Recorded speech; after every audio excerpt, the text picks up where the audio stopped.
Everyone, welcome back to another Logs.io training session. My name is Sean Pitts, and today we're going to be talking about log parsing.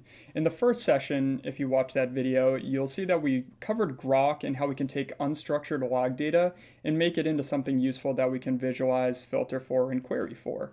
Now we're going to talk more about the glue and how we can apply this to our account to be able to actually see our log data parsed and then use it. So we're going to be talking about Sawmill. And how we can do this from the self-service side or within the application is we're going to note what log type we want to parse out. So if we look at our logs here, you can see we still have this message field, but none of our fields actually extracted. And what we're going to want to do is we're going to want to note my service as the type field. Then we're going to want to go into the data hub, click on data parsing and DIY parsing. You can reach out to support if needed, and they'll help you parse your logs. So I have a DIY parsing tab already opened, and you can see my editor set up. I have my API token that can be found in the settings, manage tokens, and API tokens.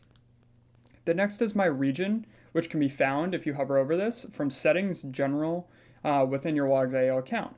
Settings, general settings. The next is your log type, which I know is my service because we noted it back in my log. And then I want to paste in a log sample and click on Start Parsing. So now I have a very empty workspace with my log sample. And if I click Validate My Rules, there'd be nothing to validate because I don't have any JSON, which is the format or syntax in which Sawmill is written.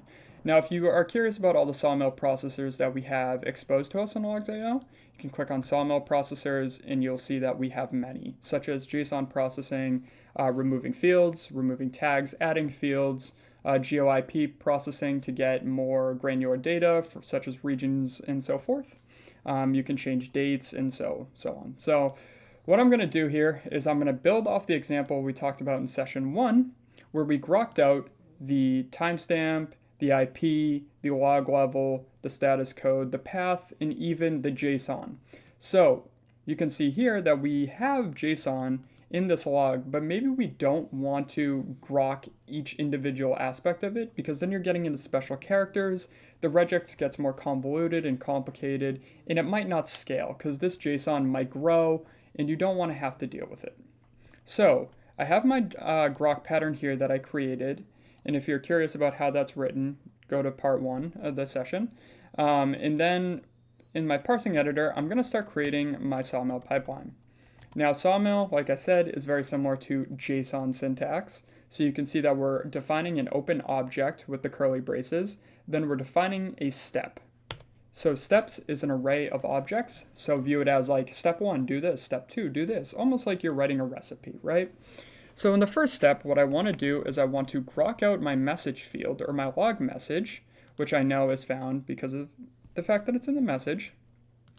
And then I don't want to overwrite any field, and I want to add my grok pattern in. Now you can see here that if I run validate my rules, I have to anchor the beginning and the end, which is why in session 1 I noted that we need to use an anchor at the beginning and then a $sign at the end. Now if we validate my rules, you can see in my parsed log here that we have all the fields that I want parsed out.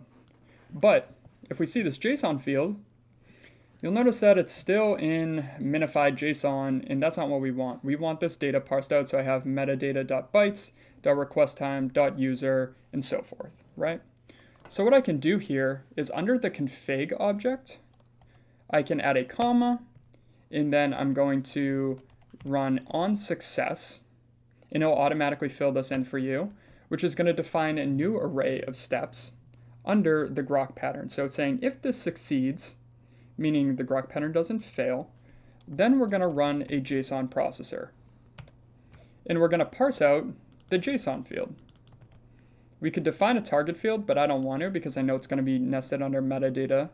So if I remove this, you can see if I validate my rules, we now have metadata.bytes, request time, and .user, which is what we wanted, right? And what is important to note here is this JSON field is not really specific. We can name this filler, for example, and then we can run the JSON processor on the filler field.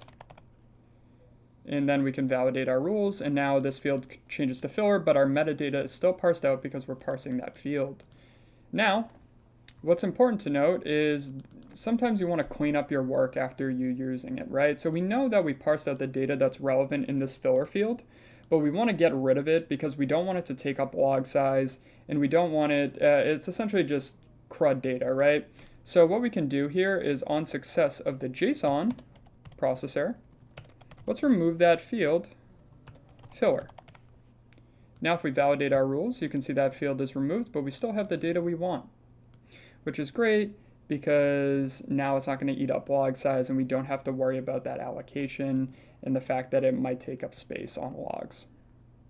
So this would be a very sample Sawmill pipeline in terms of parsing out some plain text data with some JSON data. Because now I know if this grows and I see my sample log and maybe this, we add another property of this JSON to message, and we call this hello world,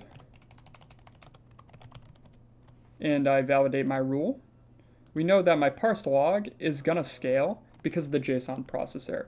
Now if I was writing a grok for it, it would be a little tougher and I would have to continuously scale it up.